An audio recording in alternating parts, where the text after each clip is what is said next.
Greetings. Today we begin Daniel chapter 11.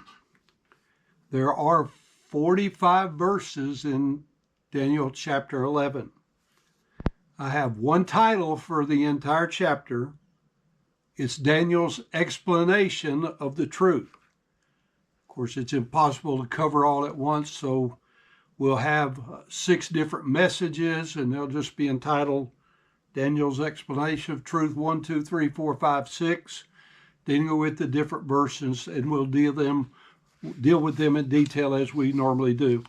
Today we just consider verses 1 through 4 in part 1. And I would suggest that Daniel 11, 1 through 4 appear to be a continuation from Daniel chapter 10, verse 21. Now we remember chapter and verse designations were added by our translators after the fact.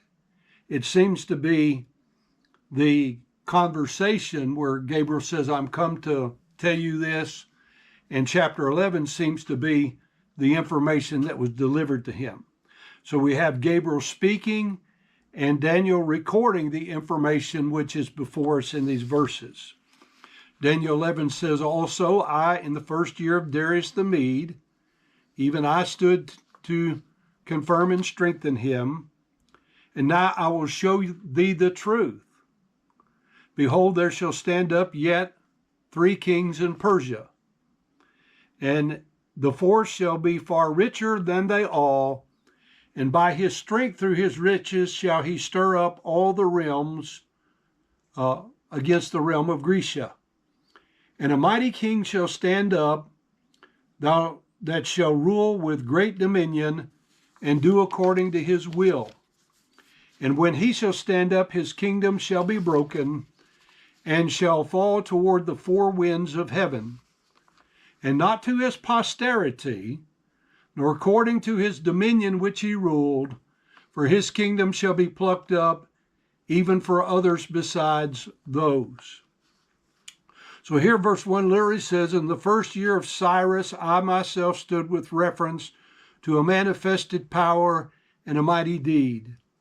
And now I shall deliver a message of truth to you. Behold, 3 kings, they shall yet stand up themselves in the Persia, and the fourth he shall become wealthy, a great wealth beyond all ones.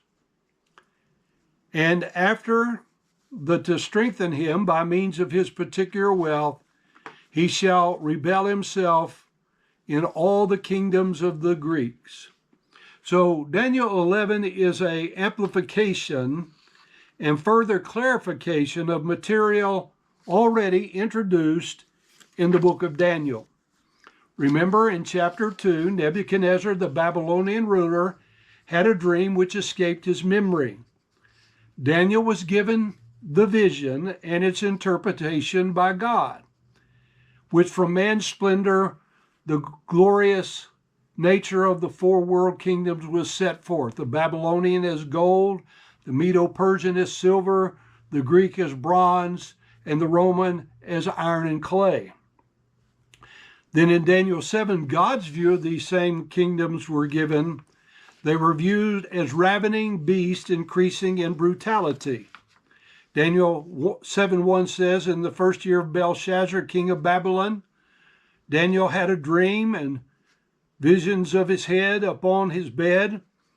Then he wrote the dream and told the sum of the matters. Daniel spake and said, I saw in my vision by night, and behold, the 4 winds of the heavens strove upon the great sea. And 4 great beasts came up from the sea, one diverse from the other. The first was like a lion and had eagle's wings. I beheld till the wings thereof were plucked, and it was lifted up from the earth and made to stand upon the feet as a man, and a man's heart was given to it. And behold, another beast, a second like to a bear, and it raised up itself on one side and had 3 ribs in the mouth of it between the teeth of it, and said thus to it, arise, devour much flesh. And after this I beheld, and lo, another like a leopard, which had upon the back of it 4 wings of a fowl. And the beast also had 4 heads, and dominion was given to it. After this I saw in the night visions, and behold, a fourth beast, dreadful, awesome, and terrible, and strong exceedingly, and it had great iron teeth. It devoured and brake in pieces, and stamped the residue with the feet of it. And it was diverse from all the beasts that were before it, and it had 10 horns. From God's perspective, the heinous nature of the 4 world kingdoms was set forth. Babylon as a winged lion, Medo-Persian as a bear, the Greek as a 4-winged leopard, and the Roman as a diverse beast.